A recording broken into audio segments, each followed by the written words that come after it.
గొర్రెల పంపిణీ స్కామ్ కేసులో కీలక పరిణామం. ప్రధాన నిందితుడు సయ్యద్ మొయినుద్దీన్ ఆస్తుల జప్తుపై ఏసీబీ దృష్టి పెట్టింది. 2 కార్లు సీజ్ చేసింది. పశుసంవర్ధక శాఖ అధికారులకు వాటాలు ఇవ్వడంతో పాటు లబ్ధిదారులకు క్యాష్ బ్యాక్ ఆఫర్ల పేరిట ఆఫర్లు ఇచ్చినట్లు విచారణలో గుర్తించారు. సుమారు 700 కోట్ల ప్రభుత్వ నిధులు గోల్మాల్ చేసినట్లు విచారణలో తేలింది. మొయినుద్దీన్ ఇంట్లో సోదాలు కీలక సమాచారం దొరికినట్లు సమాచారం. అయితే మొయినుద్దీన్ షేల్ కంపెనీలు ఏర్పాటు చేసి నిబంధనలకు విరుద్ధంగా వాటి ద్వారానే లబ్ధిదారులకు గొర్రెల పంపిణీ జరిగేలా పన్నాగం పన్నినట్లు విచారణలో గుర్తించారు.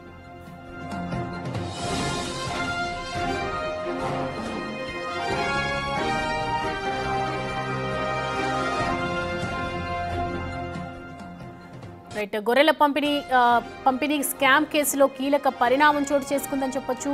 ప్రధాన నిందితుడు సయ్యద్ మొయినుద్దీన్ ఆస్తుల జప్తుపై ఏసీబీ దృష్టి పెట్టగా 2 కార్లు సీజ్ చేసింది. ప్రస్తుతం పశుసంవర్ధక శాఖ అధికారులకు వాటాలు ఇవ్వటంతో పాటు అలాగే లబ్ధిదారులకు కూడా క్యాష్ బ్యాక్ ఆఫర్ల పేరిట ఆఫర్లు ఇచ్చేవారని విచారణలో గుర్తించారు. అయితే సుమారు 700 కోట్ల రూపాయలు ప్రభుత్వం నిధులు గోల్మాల్ చేసినట్లు విచారణలో తేలింది. అయితే మొయినుద్దీన్ ఇంట్లో సోదాల్లో కీలక సమాచారం కూడా దొరికినట్లు సమాచారం అంతోంది మనకు.